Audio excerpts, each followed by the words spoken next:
Resolution تو جمع ہے. آج بھی ہمارے کورٹس کے اندر جو ہے وہ ہماری وہ چیزیں جمع ہیں جس کے اوپر ہم کہتے ہیں کہ آپ مہربانی کر کے پہلے مردم شماری معاملات کو ٹھیک کریں, پھر دیگر جگہوں پہ ہم چلے جاتے ہیں. کیونکہ بات یہ کہ ایک مشین آپ لا رہے ہیں, بہتر ہے کہ آپ تمام اپوزیشن جماعتیں, میں دیکھ رہا تھا فہد چودھری صاحب پریس کانفرنس میں کہہ رہے تھے پھر بھی آ جائے گی, ہمیں پتہ آ جائے گی.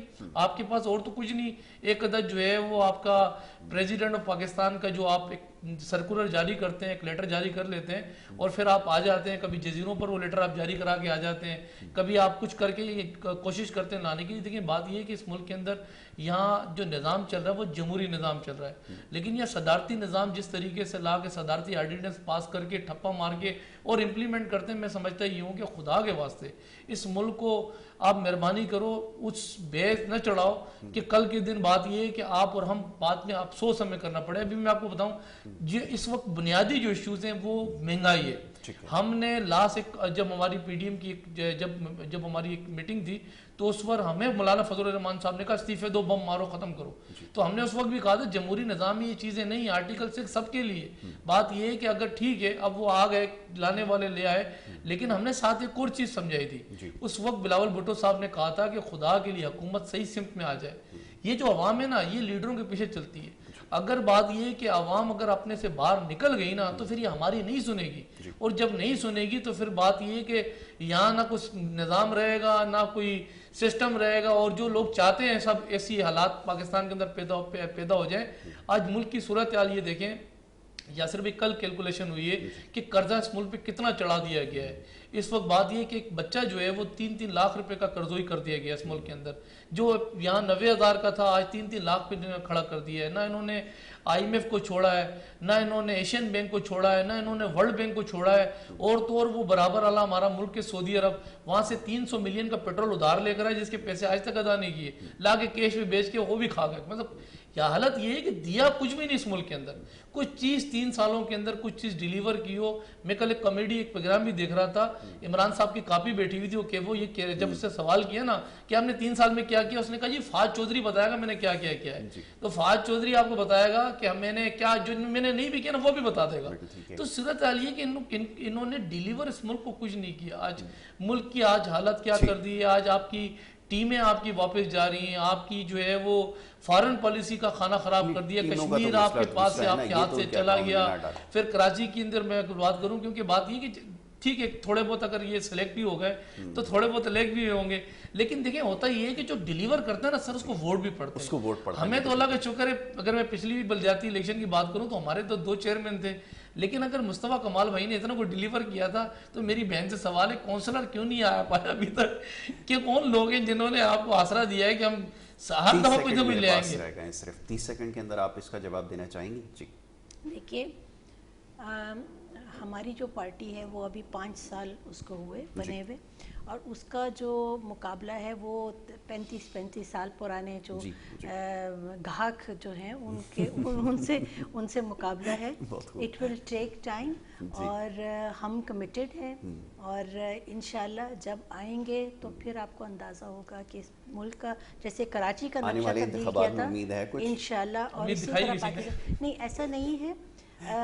بات یہ ہے کہ جس طرح کے لوگ ابھی اس وقت گورنمنٹ میں اچھا ہوا کہ ہم لوگ نہیں آئے ہوئے, تو کردار کی سیاست جب سٹارٹ ہوگی تو انشاءاللہ ضرور آئیں گے. ٹھیک ہے doctor Fauzia, thank you so very much, بہت شکریہ آپ کا کہ آپ نے پروگرام میں شرکت کی, ہمارے سوالوں کے جوابات بھی دیے. نعیم ابان صاحب آپ کا بہت شکریہ, آپ نے پروگرام میں ہمیں وقت دیا. مولانا جی یہ سیاسی نوعیت کی گفتگو ہے اور آپ بخوبی جانتے ہیں کہ کون کیا کر رہا ہے, کیا کرنے کی اہلیت رکھتا ہے, اور فیصلہ لا محالہ آپ کے پاس ہی ہے اور آپ نے ہی کرنا ہے. یہ آپ کے اوپر چھوڑ دیتے ہیں کون کس حد تک کامیاب ہوا ہے, کتنے اختیارات, اور یہ سارے معاملات عوامی سے بخوبی واقف ہیں. بہرحال دیکھتے ہیں آنے والا وقت جو ہے وہ بہتر ہمارے لیے حالات لے کر آتا ہے. یہ جو سطحی مسائل بار بار جن کا تذکرہ ہوتا ہے, کیا یہ کبھی حل ہو سکیں گی؟ تمام معاملات ہیں انشاءاللہ آگے بھی زیر بحث آئیں گے.